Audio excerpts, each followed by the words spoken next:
Thank you very much, Eduardo, and good evening, everyone, and welcome to this to the discussion this evening. We have four discussants, and you've met them before. They've been introduced to you before. Maira and Tsao, the chairman and founding director of the Tsao Foundation. Philip O'Keefe, the lead economist, social protection and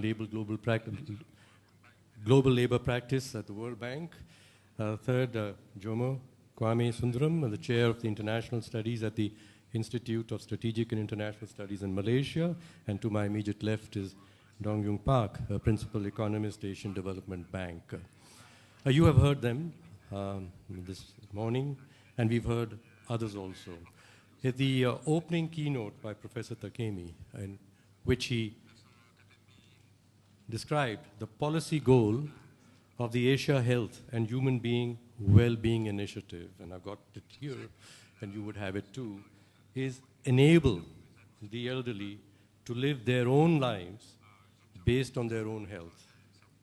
That's the policy goal of the Asia Health and Human Being Well-Being Initiative. Hearing him, as well as before him, the Deputy Prime Minister, and then thereafter, the other speakers, many thoughts came into my mind like would have come into yours. And with the thoughts come, a thread that you search for to be able to hold on to all the thoughts as they're coming at you. And for me, some stories came to mind. And the first of them is my mother's story, the story of my own mother, who's now 95. And she, 20 odd years ago, and she's been a widow a long time, we felt that with 3 sons and she insisted on living by herself. That's how she felt she would be living as she wanted to. We felt that she was physically not able to take care of herself in every way, and maybe she should consider some assisted living. And she thought about it and looked at it, and in fact I took the help of my friend here, Matthew, chairman of HelpAge in India, to show her the best of assisted living nearby. And she looked at that too. She says, nice to know that some people are thinking about these things and are preparing them, but I'm not ready to live there. I want to live. And it's always struck me what's the difference between living and living in where you're being pampered by and taken care of others. And she, as that's 20 odd years, has been illustrating to me every time I meet her how to live. And she says as she's living longer, she is learning to live with less energy. She says one thing about life is that your energies will fade. Your body's ability to generate more energy will fade. So I have to adjust myself to life, and I will live and learn to live with using less energy, one. Number 2 is to live with less material resources. So she's been happily getting rid of all the things that she had earlier, and we still think are essential for living well. They're just gradually disappearing, going away. And she's living very well, mentally, completely alert, debating with me about how the elderly should be enabled, especially after I was appointed as the chair of the board of HelpAge International. She said, you need to go to school now, and I'm going to put you into school to learn this. That's one story that is coming to my mind about learning to live with less. The second is a story of by Ila Ben Bhatt, who's the founder of the self-employed women's associations in India. It's one of the largest women's self-help group organizations in the world. And she's written recently a book called Anubandha. Well, before I explain Anubandha, just come to my mind again and again today. Ila Ben is one of the elders, as you know, which was founded, the group by Nelson Mandela in 2007, to ask the elders of various societies who have been demonstrating a way of living and including others in thinking about better ways of living, and she's one of the 10 or 15 elders, And she has written this book last year called Anubandha, and this is a Hindi word, a Sanskrit word, which is meaning connections together. And she describes the life of a jhadu, which is a brush, a broom, which we use in India, made out of grass, and how in the, well, rural homes, forest homes, that jhadu has a long life. It comes in a form and you can use it in a certain way, and it ages, the jhadu, and you can't use it for the things you were using it, and then you use it for other things. And so it lives a long time with the family, and it's quite different in the form in which it finally disappears to the form in which it arrives. So she says, do not discard. Do not discard. And this expression kept coming to my mind about discarding the elderly. They're not useful to our society anymore, and a burden to be sort of put away somewhere because they're human beings and we feel a moral obligation, but really they're not useful anymore. Productivity, as you've been talking about, and its measurements, and the uses of the elderly. The third story actually came out of Professor Tanaka's own presentation and his numbers, where he pointed out that in 1951, 81% of the people in Japan died at home, and in 2009, only 12%. The rest died in nursing homes, most of them. And I was just thinking, as you would have thought too, that when they went into nursing homes and there was nursing homes and care provided in nursing homes and money to be paid for that, the GDP did go up. The GDP did go up. Whereas if they were cared for voluntarily by families or by others, it wouldn't improve the GDP. But it might be a nice enabling of people to live as they might wish to live. So these three thoughts, these three stories, with which I introduce the question now, that there is a narrative, very strong narrative in the world, which influences our thinking and influences public policy, a narrative about the economy, a narrative about resources, and a narrative about elders. The fastest growing and least used resource that humanity has for addressing our 21st century challenges, the fastest growing and least used, we got enough numbers today, which told us that, for addressing 21st century challenges, which are, to my mind, the creation of more harmonious societies and more sustainable economies. And I think our elders are not being anubandha, integrated into society to help us make the world a better place for everyone. So the question is this, that the narratives must change, and Eduardo in his introduction also started using the word narratives, and we are hearing narratives. Jomo very eloquently put about narratives, and you too. Yes, and Philippe, there was a paper, a narrative behind, but of course you used a lot of numbers and tried to mask your narrative behind some numbers. But these two just put it out there. And Marianne, you didn't get that much of a chance to put out your heart and your narrative, what you would think. But we're going to ask you that question. Now, we know that policy solutions emerge from public pressures, with public pressures, as the Deputy Prime Minister said today. So the narratives in the public discourse, the measurements and the measures that are touted as indicators of success or otherwise of our societies influence the public discourse, the narrative, and public policy. We apparently need to change the narrative about economy, the narrative about resources, and the narrative about elders. What are the challenges in changing the narrative? And how do we change the narrative so that we can influence policy to include the elders in the shaping of a better world for everyone, not just them for themselves?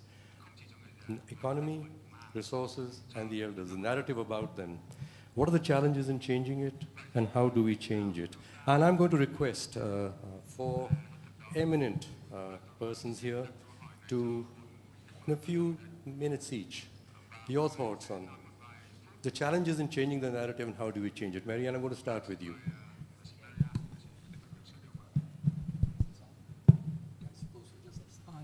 Is it on? Okay.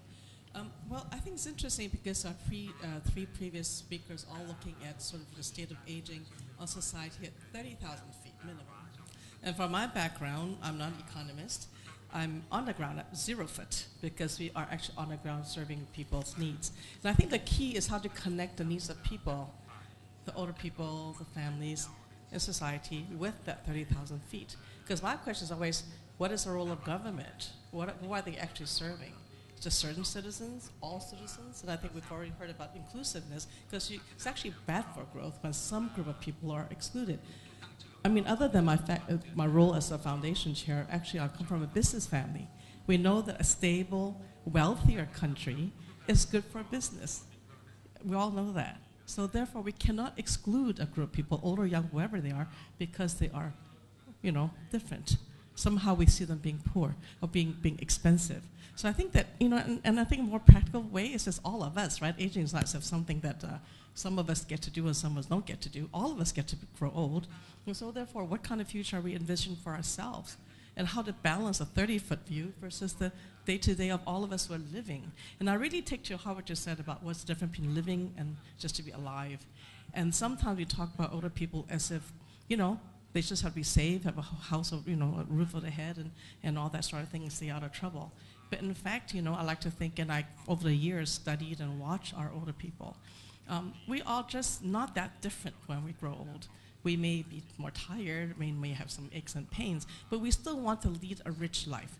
We want to feel that we're growing. We want to know that when we wake up the next day, we have something new to look forward to. I can learn something, grow myself, do something worthwhile for other people.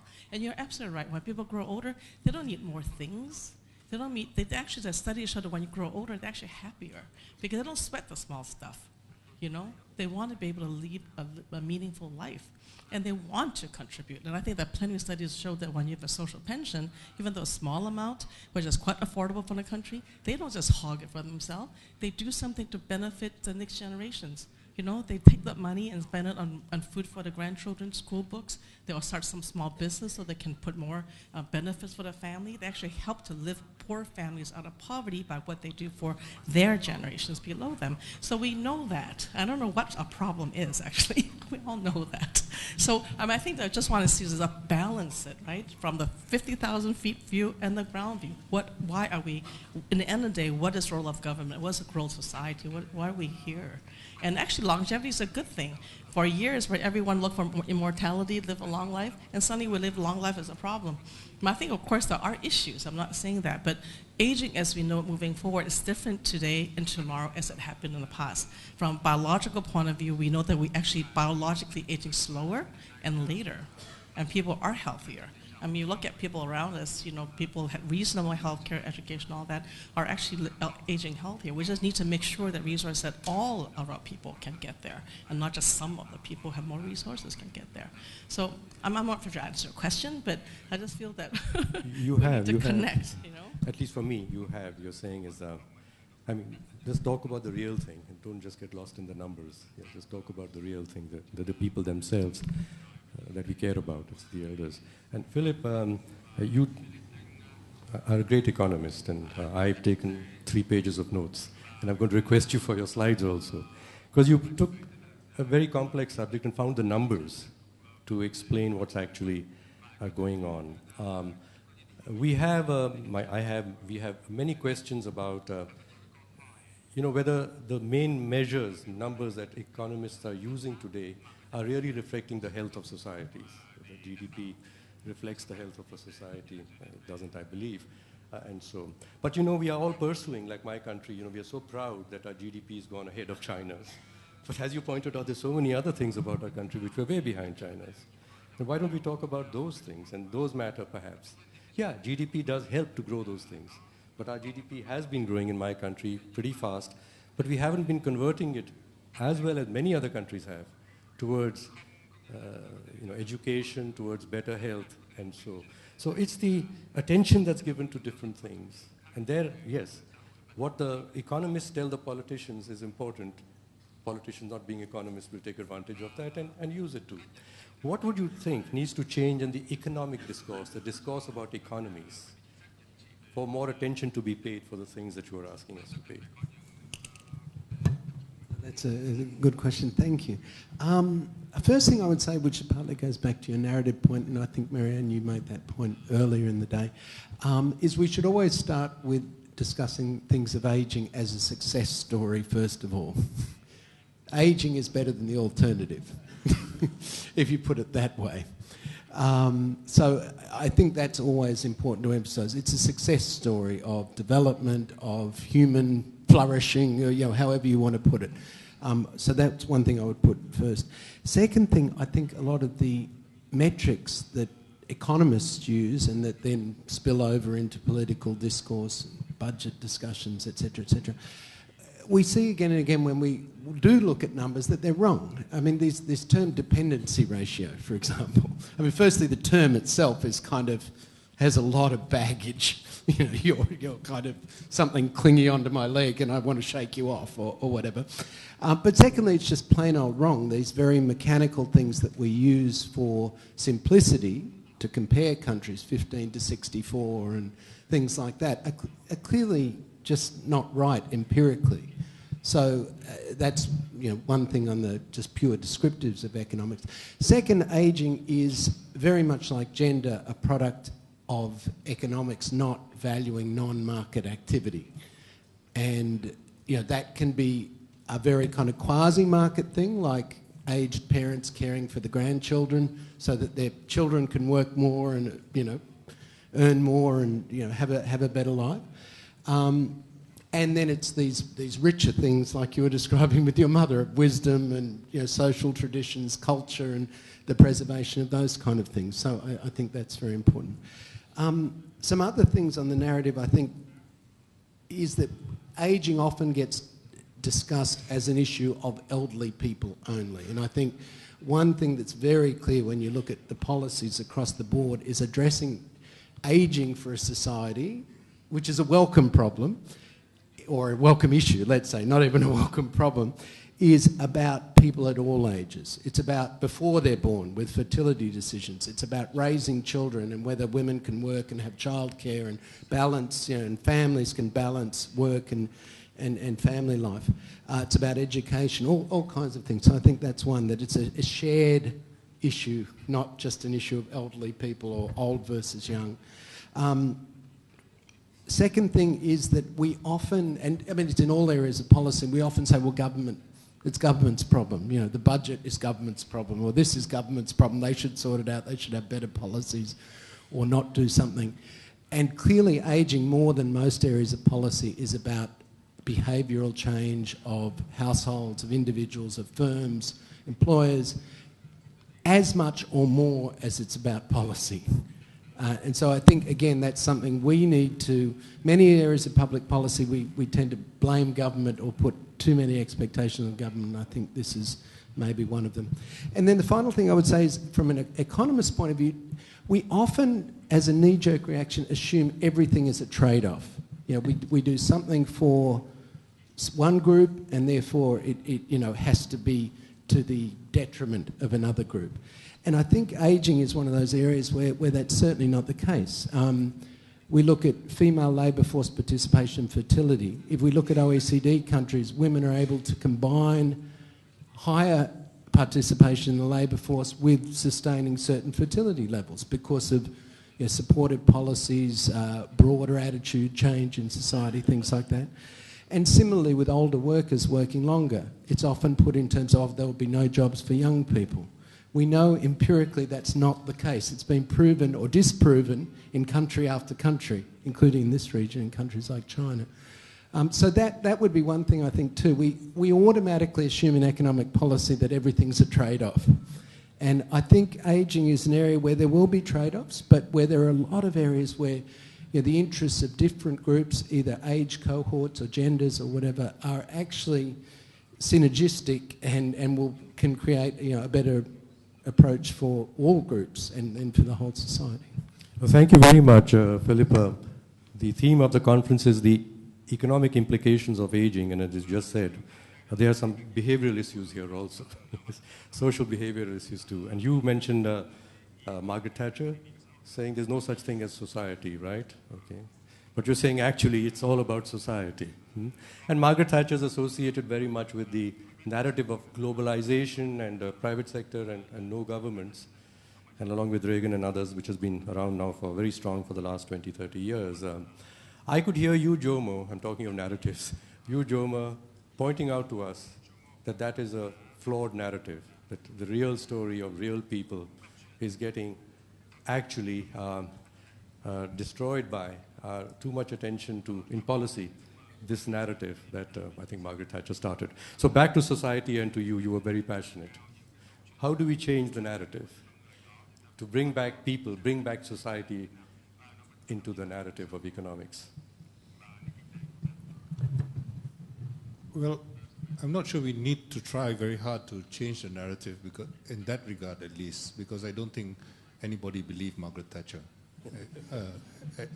I think people continue to be quite socialized and continue to have some degree of altruism. It is true that many people would argue that younger generations are much more narcissistic and so on and so forth.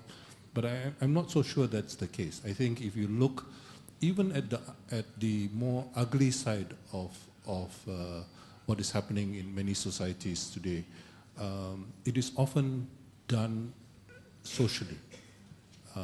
The Pokemon Go is a social activity. It's not an individual activity. You don't get your satisfaction. If you are involved in a gang, that's still a social activity. So I don't think that part of it is especially problematic. But I think there are a few things which might be said about how we can improve our shared narratives. I think one important area is the valuation of care work. And in this regard, we have an unfortunate problem in society that since much care work is done by mothers and elder sisters at home, and it's not commercialized, it's not valued in the same kind of way. I'm not saying that it's dismissed in value, but it's not quite valued in the same kind of way. I think having older people being much more involved in care work, not just for their immediate families, but socially. If you look at many societies today, where many societies you have especially rural societies, you have grandparents and grandchildren. The parents have gone off to work somewhere else, and right now the responsibility for care work is with the grandparent in relation to their grandchildren. There is no reason why this cannot be socialized and reorganized socially so that it becomes a collective and shared responsibility. And this is one way we can do things rather differently. And I think there will be a much greater appreciation for care work and a greater valuation, a social valuation, if not necessarily a commercial valuation. A second way in which I think things have changed, I mentioned earlier that the contribution of children as child labor has significantly declined and continues to decline in many of our societies. It continues, of course, in the subcontinent in many important ways, and elsewhere in Southeast Asia too, but it is certainly on the decline. This can be accelerated, but I think if the value of children as providers for parents in the parents' old age goes down because of a social sharing of that responsibility, a public sharing of that responsibility, what are the possible implications of that? And I think we need to start thinking about that. I do think that there are far too many people on Earth today, and it would be desirable to improve living standards in the longer term if population growth rates went down fairly drastically. But I do think one needs to think a little bit more about how we view and value our children. The third thing I think which is important to say, because I was making a case for what might be called, what in Latin America is called social protection, and increasingly in Africa as well. In Asia, I think different terms are used, but let us, for the time being, use the term social protection. I think it's important to recognize that, you know, if you take, for example, the flavor of the month for the last 2 decades, which was microcredit. You know, microcredit was supposed to solve all kinds of problems. The next president of the United States endorsed it, and so on and so forth. But if you really look at the record, there's very little evidence that microcredit actually contributed significantly to reducing poverty. I think there is a lot of evidence that what is called microcredit contributed to what is called consumption smoothing, meaning that in times of want, due to harvest failure, etc., temporary unemployment, the availability of microcredit enabled households to survive with some temporary sources of income. But there's no strong evidence that it contributed to poverty reduction. Where I think social protection, and this is why I think we shouldn't be concerned so much about making sure that the transfer is exactly what the family needs to survive, and so on and so forth, is to enable people, especially the poor, to make the transition from protection to production. So what we find is that when people have a little bit more than what they need for their basic consumption, they usually use that extra income to enhance their productive potential, to enhance their own income generating potential. And this, I think, has been borne out increasingly by a lot of work which has been done recently. So I think what we need to take, a view which is perhaps less calculating towards social protection. But I think that the benefits of taking such a less sort of bookkeeping type of view of social protection, which will fundamentally change the narrative in the direction of a rights-based kind of an approach, will be better for all of us. Thank you. Thank you very much. Thank you. I'm picking up some threads just to remind myself that I picked them up. Philip, you mentioned valuing non-market things, quasi-market things. We don't give value to those things, and we don't have metrics for valuing those things. You mentioned a valuation of care work, which is we can't convert it, perhaps should not convert it into money terms too easily. We are not able to presently, with the metrics that we use and the way we think, attach monetary value to what the elderly are contributing to society, and I think that's the heart of the problem for us. In the discourse is so much about you measuring things in money terms and showing how they grow economies, whereas what the elderly are contributing are not easily convertible into money terms. And so it's not valued, even though it's very valuable for the quality of our societies. That's what occurred to me. Now, since you are the fourth, you have the freedom to challenge any of them, but if you can stick to, well, what's the narrative, and how do we change the narrative? Well, it's not really to challenge, but to complement what the other speaker said. And it also follows on the professor, the Japanese professor's presentation this morning, one of which I strongly agree with, the other I don't. But anyway, it's about long-term care, which I think is a critical dimension of a population aging in Asia.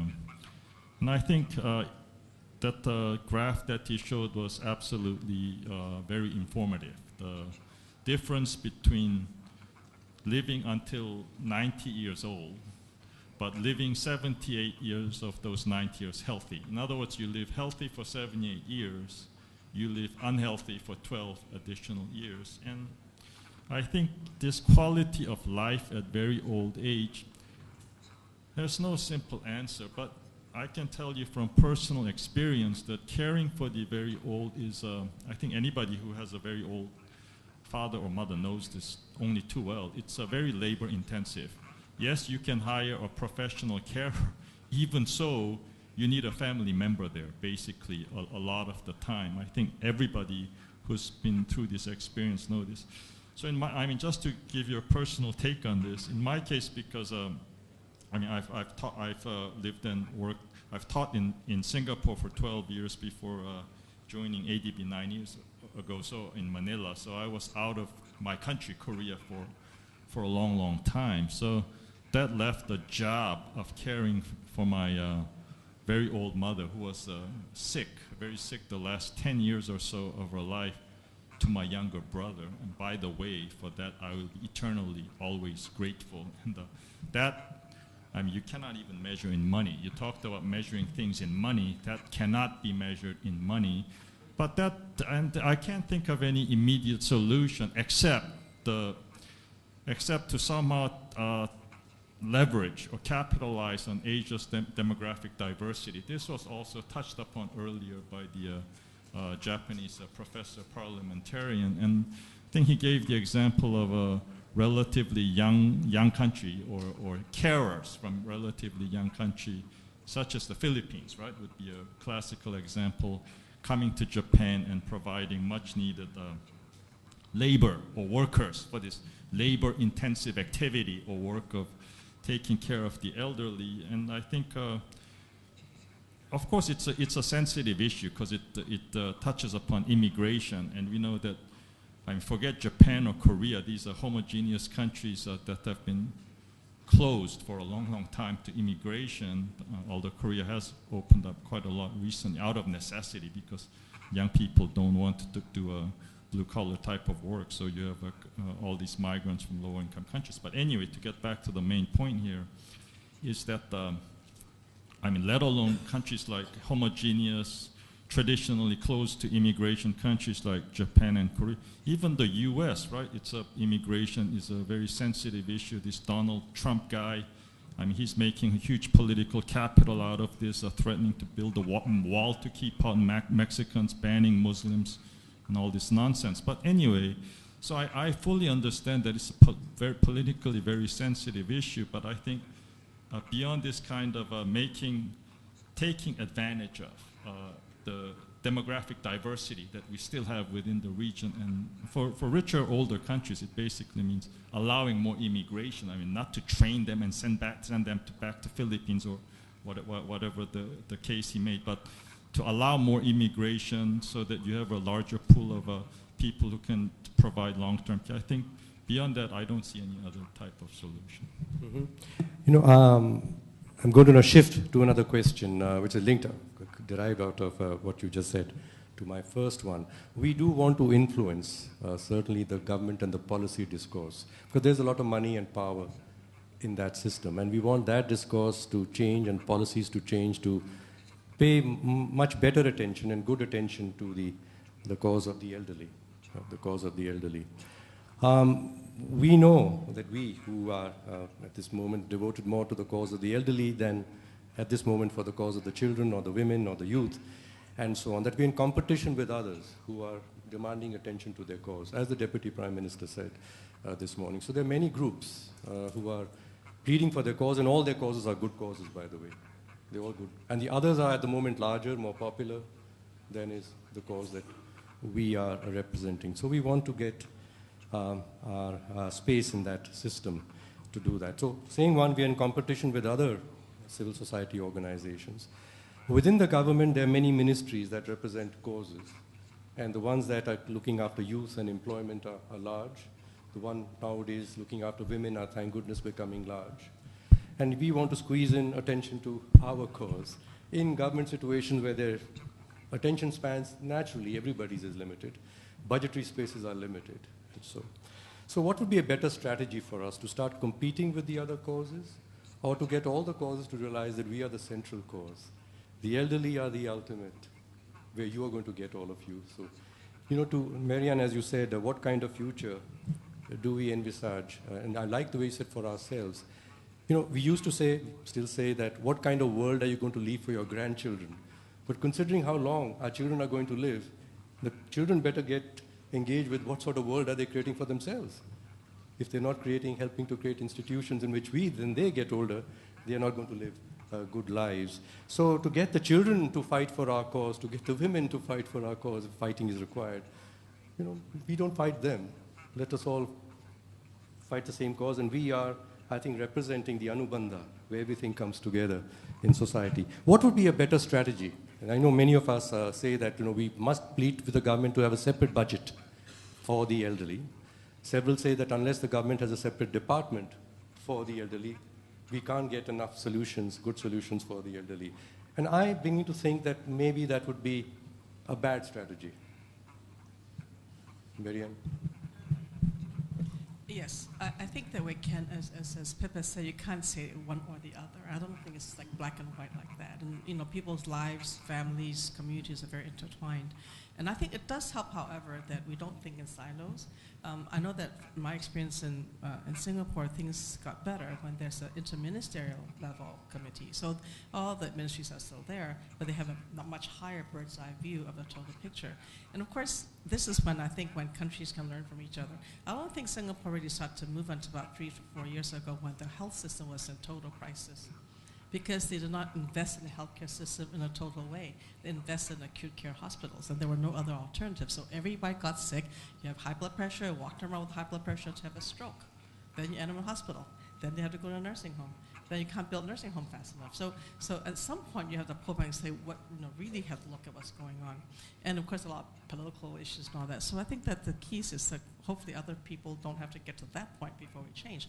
But a good thing about my government is that they change rather quickly. Once they get the act together at a top level, then they have a very coordinated level of change that looks at lifelong learning, what it means to health and well-being, look at laws, look at changing retirement age and what it takes for workers to continue to work, look at how to not invest in preventive care, invest in community care, and invest in primary care and integrated social care, and taking a whole community approach, integrating everything, mobilizing community resources and all that. So I think that it's, of course Singapore is very small and we can do lots of things, but still I think the thinking is there, and I think that's much to, I think, can share with others. So back to a question about how to help people change narrative, I think one is crisis will certainly help change narrative, but I think the research is really important, because in the end of the day, there are a lot of myths around aging. Some of them may be real. Of course, in the old days, people do get frail, they get sick, and all that sort of thing. But we all know that it doesn't have to be that way to the same extent. We all know that chronic diseases are manageable. Hypertension can be managed, and if they long as it don't become a stroke, it's actually not, it's fine. Right? Things like that. So you have to shift how you think about what can happen with aging that we assume is going to happen may not happen the same way. So I think research is really key. My experience with advocating with our government is getting data. And of course that's not always so easy to get, but getting good data. Let's put the truth on the table and getting the key people can see that data is, I think, has been very important. The second thing is you're absolutely right. It's not just only government. And I think people like ourselves who are civil society actors also have the responsibility to work with our communities to affect change at that level. So, I think we have some good experience about how human nature is very malleable. They can change. So a lot of older people, when we first start working with them at community level, feel that they're very disempowered. They cannot get good care. Might as well not even try to get care because they're old anyway and not worth anything. And it was in the beginning very hard to get them to go to the clinic, take the pill, get the rehab and all that, until they start working and they start work together and they can sort of support each other to change. And it's amazing within a few months what positive change you can generate. And we always document that with research to show that when you give some resource, get some volunteers together, get 20 older people together, talk about their view about health, how can learn about health, how can change the behavior, 20 weeks later, the prescription consumption went up in an appropriate way. Things like that. So that we like to think that then that blood pressure will get better because they're taking the pill. Whereas before they won't go to clinic. It's too difficult, too expensive, too hard. They're not worth it. I'm not going to change. So it is possible to change. So we have to have policy change and community level change at the same time. And older people can then demonstrate that they their can value, themselves, and then they can contribute community. I mean, it just happens that way. It's not that they're trying to do that, but the result is that that's the case. So I think that the narrative must change at all levels. And older people, the community, government, and frankly, I think the businesses do better too. I mean, our private sector is not too cool. And being from a business family, I'm embarrassed to say that we're not doing too great, but we can. I think someone mentioned that the whole CSR thing started with Tata, right? Would you say that? And it is amazing. In Asia, I think one of the key things, so we're not very similar. I mean, we have differences of our own. There are many family businesses. Family businesses are not responsive to shareholders because we don't have to do that. We can make money differently. We can take better care of our community. We can, I think. Thank you so much. I was hoping people were hearing everything you were saying. You speak softly and the mic didn't seem to be. Did you hear her? Yes, yes. No, I hope you heard her. Well, and you bit, Mariana, that, change at many levels. And at every level, it is things working together. You said at the government level in Singapore, it's about taking the whole picture and all the ministers together, and then coordinated action. You said at the community level, all parts of the community working together to make it better. That's what I took as the last message. I think, if you don't mind, let's allow people to ask questions. Yes, please. There's a lady first here. You please say your name, at least, and if you can mention where you're from, it would help. And then your question, if it's directed to everybody, we'll see how we'll answer it, or to one particular person, then we know who has to answer. Thank you very much. Can you hear me? Yeah. Put it nearer to yours. My name's Dr. Wendy Holmes. I live and work in Sri Lanka on healthy ageing. I've got 2 points to make, and the first is also a question for any of the panel. I very much appreciate the remarks that you've just been making about the contribution that elders make, and the last regional conference was about the contribution that elders make. I don't believe, however, that it's not possible to count the contribution that elders make. And I think for many decades, we have been asking for economists to count women's domestic contribution in the GDP. It hasn't happened because most economists are men, as we can see. It is very important now that we count the contribution that elders make.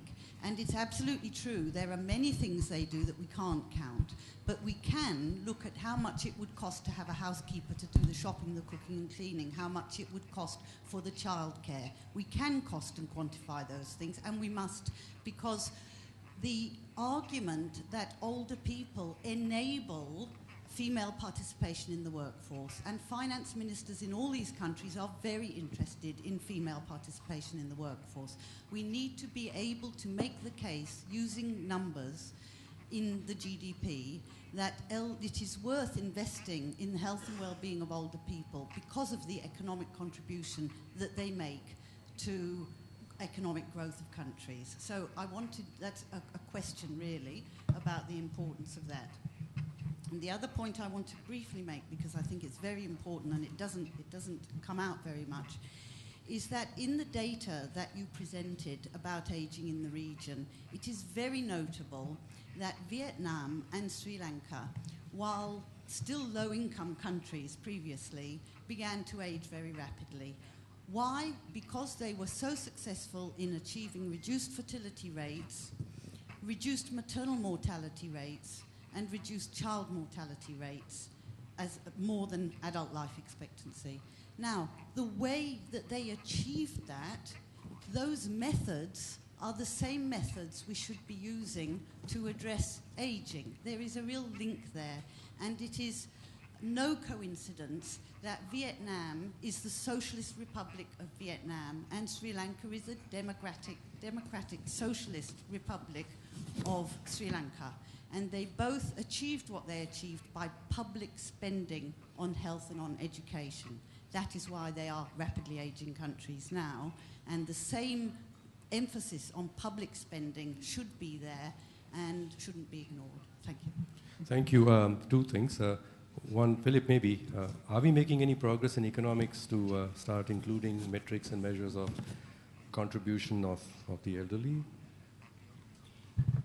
I think it's perfectly possible, as with women's work. I mean, there's a famous quote of an economist who says, who was getting old and said, my wife looks after me, that makes no contribution to GDP. The minute I hire a maid, GDP goes up.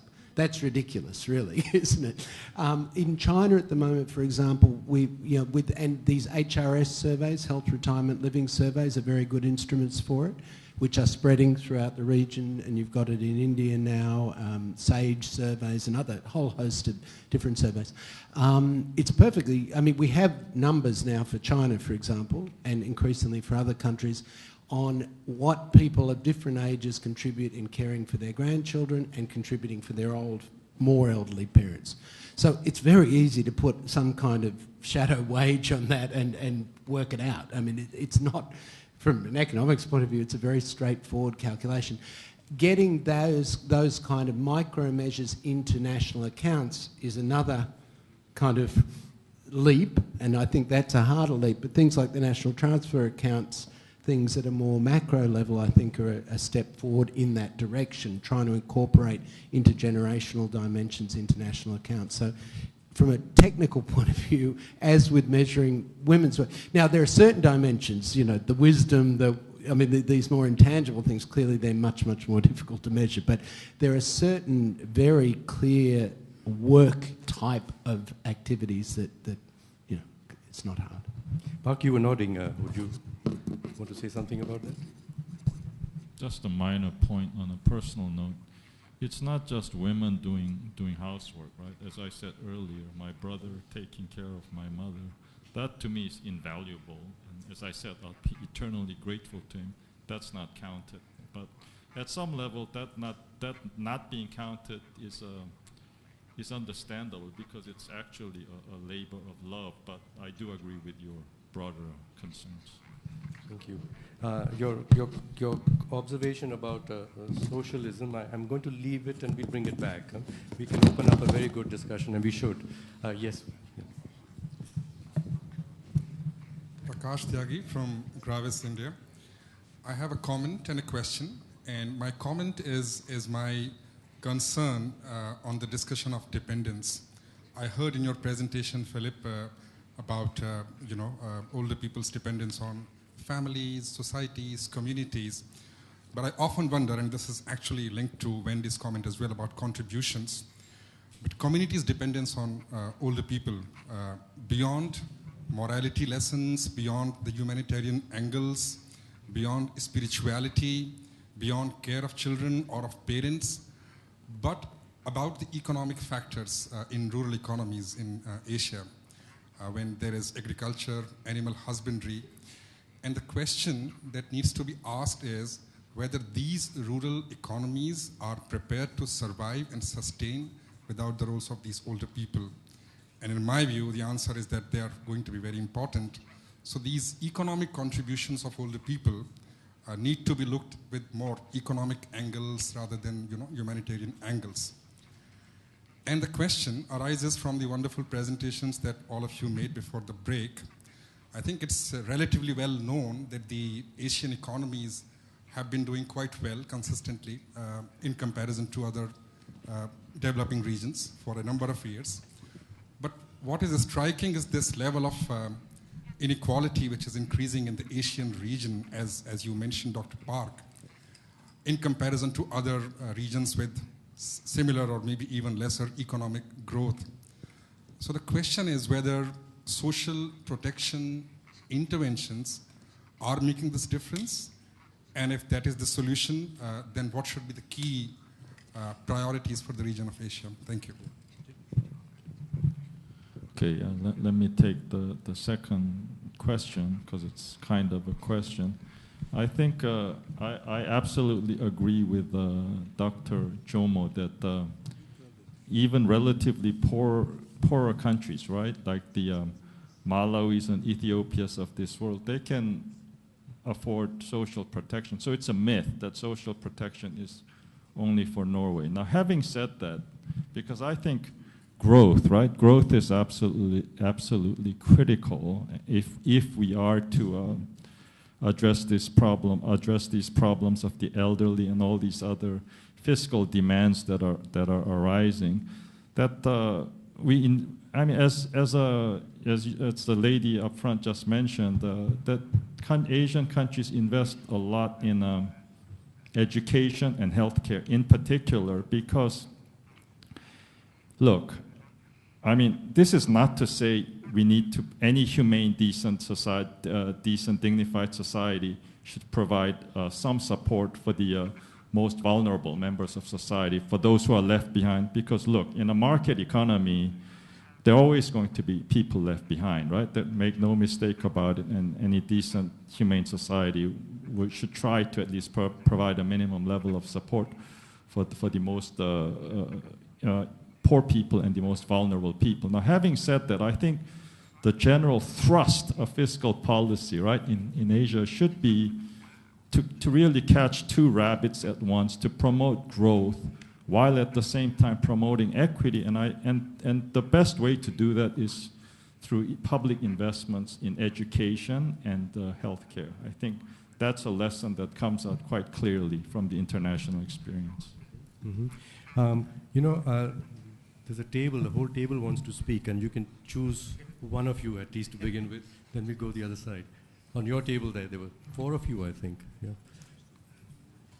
Any one of you that the rest agree can be the first. All right. Thank you very much. Michael Herman, UNFPA. How do we change the discourse? Sometimes I think we have to focus less on costs. We have to focus more maybe on the macroeconomics. Because if we have to realize that in the macroeconomy, everything that's a cost to somebody is a benefit, an income to somebody else. Income in a closed economy is the flip side of expenditures. Yeah? So if I talk about, we have higher expenditures on healthcare, for example, and that amounts to X% of GDP, in the closed economy, that's the same as saying healthcare contributes X% to GDP. Yeah? So, of course, aging, like a structural change, any structural change, a move to the green economy, any structural exchange will create some costs to somebody. Yeah? It might create a cost, all else equal, to pension fund administrators, to ministries of health, to all kinds of others. But in the macroeconomy, this does not need to be a net cost to the economy. So I think I don't know whether that's clear, but it's very different from looking at this from an accounting perspective versus looking at this from a macroeconomic perspective. Aging does not have to have a negative impact on the macroeconomy as a whole. Of course, and then there are other transition mechanisms that were pointed out by Philip, which really depends on labor force participation, labor productivity, consumption, investment, and saving relationships. Thank you. Well, I think we could get a little technical and should perhaps for a minute, and I'm going to ask you, Professor Park, to do that. Yes, you can balance things in 1 year, but if you're making investments in, as you say, healthcare, your budgets are going to get affected for a while till the benefits come out. And this becomes a fiscal space management issue. Right? So how do we then manage to make investments without, blowing up our budgets? Or worrying about blowing up our budgets? I think that's a nice, easy question. One thing I would say first is on the point of cost, investment and cost and balancing that out. That's absolutely right. We do tend to look at things just in cost terms. There's a very good study by the IMF on China and increases in pension, health and education spending. And they find for each percentage point increase in pension spending, you get slightly more than that increase in household consumption nationally. China is a country that's trying to rebalance from an over-savings model to a more consumption-driven model. So from a purely macro point of view, it's actually quite, up to a certain point, quite a sensible thing to invest more in pensions. Apart from whatever household welfare and things impacts you may have. So I think that's a really important point, to look at where in the expenditure pattern you're actually getting potentially more macro benefit than what you're putting into the system. Same is clearly true of health. If you have a healthy population through preventive healthcare is the classic case of you put in a small amount to get a very large return on the thing. So I think that's perfectly doable. On the inequality side of things also, obviously politically and economically, they're both important things to manage. Social protection clearly has a very important or potential role to play there. I guess the first thing is, and Park made the point in his presentation, until pretty recently, economists have always said there's a trade-off between inequality and growth. If you have more equity, you have lower growth. Increasingly, the research shows that's not the case, and in fact, you may have a slightly positive impact on growth through lower inequality. Even the IMF says that now. So, you know, it's not just some long-haired hippies saying that equity is good for growth anymore. So I think these are kind of developments that sometimes the narrative is stuck in old modes of economics that even fairly classical economics doesn't accept anymore. Thank you. Right. Ma'am, you.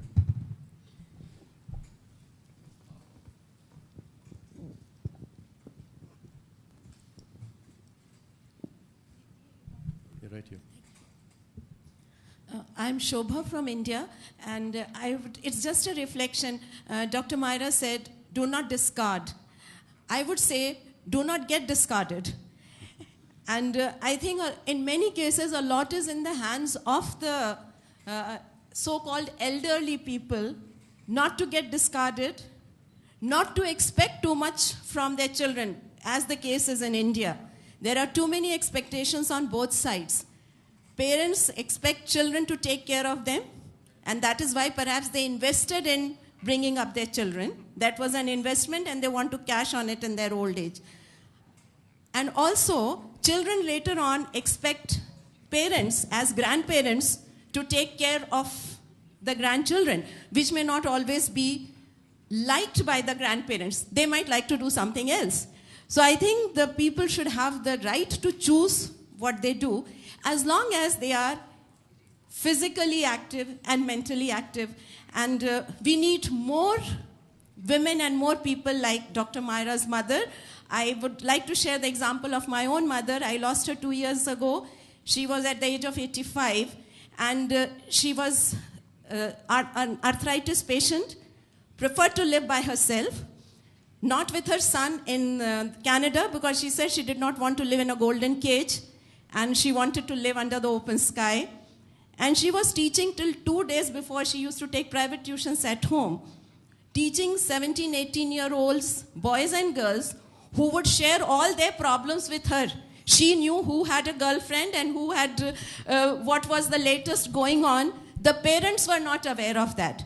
And she made herself socially, economically useful and productive. So I would say, as long as we can do that, once if you are bedridden, if you are very sick, you can't do much. But live life as long as one can. Thank you. Thank you very much. So we are going to encourage children to adopt a grandparent, because grandparents add a lot of value to your lives. Yes. Thank you. Yes, ma'am.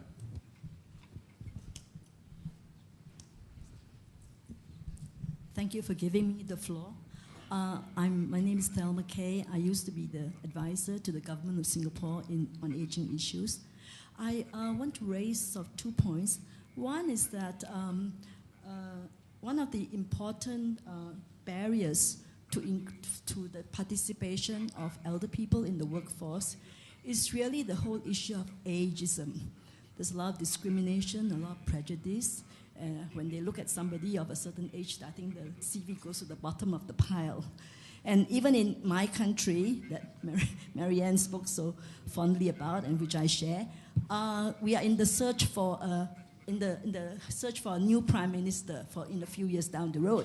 And the criteria is the person must be sort of younger than the present prime minister because there's no time to learn on the job. So there's a lot of prejudice and a lot of discrimination. How then does one... But however, in the USA, I noticed that the 2 presidential candidates are both over the age of 68. So my point is then, how can we then change ageism? How do we work at it? How do we change the mindset? Either through legislation, through the media. Yes, what do we do to really change this? We can actually make all the arguments. We all know the older people can work harder and all that. But the fact is, ageism prevails in our society, even in Asia, where age is actually a mark of deserves respect. There's a lot of filial piety. So what do we do to do that? And while I have the mic, I also want to raise the issue of technology. I think just now the renowned professor talked about robotics. While I see the advantages of technology, how it's changing our world, I think we should also look at the downside of it. Because I saw an ILO study recently that said a lot of the jobs in this region, some of our developing countries actually, Cambodia, Indonesia, Philippines, Vietnam, are in the high-risk category for job loss to automation. So I'm just wondering, if these people are going to lose their jobs, then what are the chances of older workers getting employed? Surely these people will again get to the bottom of the pile. So some thoughts from the panel on this? Thank you. So there are two questions. One is how can we change the discourse on ageism? And I'm going to request you, and since you mentioned from Singapore, and you said that you have been able to, Marianne, and then yourself. Well, I want to thank. And then we take the other one on jobs and automation and elderly people. I think Thelma made a really good point. That's really good. The important point that goes across is ageism is a mindset. If someone's bent on thinking something's no good, it's very difficult to change. This is, again, like it's a combination between individual effort, government effort, as well as a community to shifting that change. Because sometimes older people also themselves are very subscribed to the fact they think they're not very useful. And I think that's sometimes difficult. And that's a reaction to probably what they're being told. And of course, it's not just older people who have less skills. We have older people of very high skills, because at 60, whatever the age is requirement, ding, you become, today you're useful, tomorrow hit that number, you're not useful. And there's the whole mandatory retirement situation is definitely a problem. I mean, I think this is when law policy can change. Because not that you have to work, but of course, lifting that ceiling of retirements and not having mandatory retirement policies would be helpful. It takes time, but it would be helpful, for instance. So that's at a policy level. At the bottom levels, I think people need to fight for what they want. I think I think for ourselves who believe that a future should be bright for people of all ages, need to really go and fight for it. There's no easy way of it. We've thought about it. Should have a campaign, should have a media campaign, and we've thought all kinds of ways, but I don't think there are. It's almost like it's a kind of aggregate of incremental changes in all levels. I think forums like this is very useful. Having data is very useful. Having evidence is very useful, and it's going to be incremental. I do think that sometimes a change comes when something happened to people who are influential. I don't wish it upon them, but sometimes that helps. When someone's father has dementia, for instance, and that person's influential, suddenly they realize what it is like, and how hard it is to get care, or how hard it is for the family, or how fearful they are that it might happen to them as well. So not that I wish it, but in some funny ways, when people get connected to that, it's helpful. We've, at our as a civil society organization, it's a little bit hit and miss. But I do find that sometimes targeting influential thinkers, and I don't mean just policy people, I mean actually influential thinkers, captains of industry and all that, getting them hear what it's all about and make it personal. I find that helps. I work with a lot of business leaders, right? They don't think about aging. They don't think about employing older people. That's HR, they don't even think about it. But you need to get to them. Okay, and get to, not just, like I said, a private sector is sort of out of the formula, but I think we need to get to them. And as long as I can connect to them in a personal way, it makes a difference. I give talks to the Family Business Network Association about aging, about what it means to family business, what it means when the workers are too old. And, it helps, because we're not always talking to all the people who need to know. So I think that's one other thing to think about. Thank you. Did you want to say something on that? I just wanted to add to that. I fully agree with what Mary just said, but to some extent, market forces are going to help, because many Asian countries now face, including even countries like China, are beginning to face labor shortages. So I think employers will be looking more favorably at potential employees, certainly older ones, much more favorably than before. So I think that will open up a lot of new opportunities for elderly workers. I just wanted to make one more point about income. We always think about employment, either rural, that you're working land, or there's employment. There has to be other options. And I was just thinking about technology. I was just thinking about actually the digital part of the technology. The whole Uber economy opens up marketplace for people, doesn't require employment. It frees people up. And of course, there is a digital divide, and I think not all older people are savvy. But that's one thing that we need to pay attention is make sure that digital thing doesn't become a divide for older people. Because people who are older, or any age, who can use the internet, can create new business platform for themselves, free of the ageist view, so to speak, to some level. So I think that we have to think out of the box to say, how else can there be income? How else can people have livelihood? How else can they participate in the marketplace and in other ways? And I think that taking advantage of a digital platform is something we haven't thought about so much for other people. But I'm 61, I'm old, right? By numbers, I am already there. But I feel like I can use the tools available to me to create some kind of future for myself. And I think that groups of older people together can create this kind of future for themselves, that we just have to think differently about things. But it is important that we don't somehow exclude older people because somehow the digital bit, it is hard, right? I'm tempted to give my daughter the gadget and don't deal with it, but I'm really making sure I keep up because I think that is important. And that is an opportunity. Yeah. I think I'll just, if I might comment on the future of work, automation, digital technologies, and the elderly people.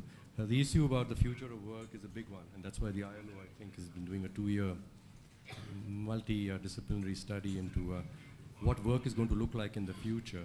We in India picked it up because it matters to us a lot, creating enough income-generating opportunities for people. We are taking a whole systems view. You can project, as technologists say, that machines can do everything. Well, that's one trend. We know, given, as we've all discussed, that people are going to be there unless we're going to kill them. There are going to be a lot of people there. What are these people going to be doing at that time? So we've got to envisage systems in which there are people in that economic social system and there are machines. What are they going to do? So this is coming out to create, and this can only be done by people who come from many disciplines together. Just one cause can't explain whether the cause of technology or the elderly, what the system will look like. But on the ground already, as you said, the elderly are being shut out of work. But my organization, Tata's, a few years ago said that if you're over 45, you're no use. They're to discard, even though there was wisdom and tradition. Of course, they realized that they wanted values and then they needed the older people. It's just a transmission of values, so thank goodness that got adjusted to do that. But here I got examples, and our network has many examples, and the ones from India is there are many elderly people who have talent like your mother did. And there are young people who need tuitions, and so matching need, creating a market without money perhaps. And so HelpAge India has done it digitally to enable the older people to be found as givers of value to younger people. And interestingly in that one, since the older people cannot use technology, younger people become their teachers for technology and then they teach them the other subjects. So the nice matching of the community again. It is a market for need and a market for delivery of value against that need, in which things which are not transacted in money terms are being transacted also. Of course, this will not show up in the GDP, but it will create a much better society, I do think. There were many more questions. We've got how much more time? 10 minutes? More women, yes, please. 1, 2. 3 minutes, so 2 women there, please. We can say 5 minutes. 5 minutes, thank you. The 2 women there. And I think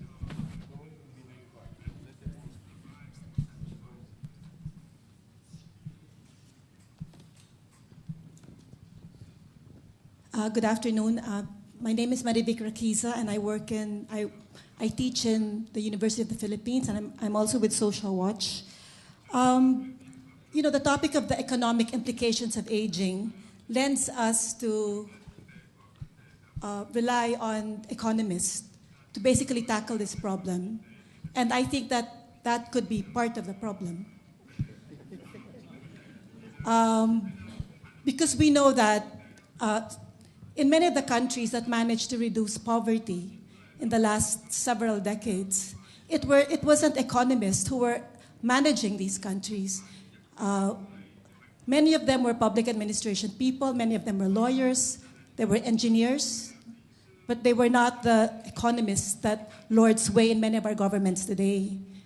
So I think that I particularly welcome the kinds of conversations we're having now, where we're seeing a rich exchange of so-called traditional economists and heterodox ones, including people from civil society and academics.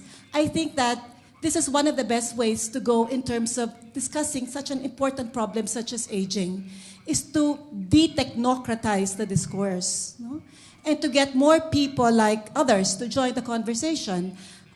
This means helping governments to balance better the politics of accumulation with the politics of redistribution. We were talking earlier about the need for how public policy is largely also a function of how political pressures are exercised in society. And I think here, of course, organized mass movements, organized public action becomes critical so that governments, including the organization of the elderly, so that governments are much more receptive to the kinds of public policy that we need to make. I just wanted to make that Thank you. contribution. I'm going to have to apologize. You're going to take one more voice. I was told 5 minutes and we've got 2 left. So if you don't mind, and I like what you said, let's hear as many voices as we can. One more voice in this session. I'm Kemraj from Nepal. What narrative need to change? I went to the village uphill 5,000 meters and come down and asked grandparents, what narrative need to change? He said, I want my children to say, I'm living with my parents. I don't like my children saying, I'm keeping my parents. I'm not that burden. So when we talk all this around economic policy, tax, social pension, what going to help to change that narrative that every children will say that I'm not keeping my parents, but I'm living with my parents? Can we facilitate that discourse? That's the question. I think it's a wonderful note for ending this session. I would like to thank all 4 of these eminent panelists here for a very heartfelt discussion in the short time that we had. I'd like to thank you for, again, very passionate and heartfelt observations and suggestions. And I think we could, in Eduardo's great tradition, stand up and give all of ourselves a standing applause.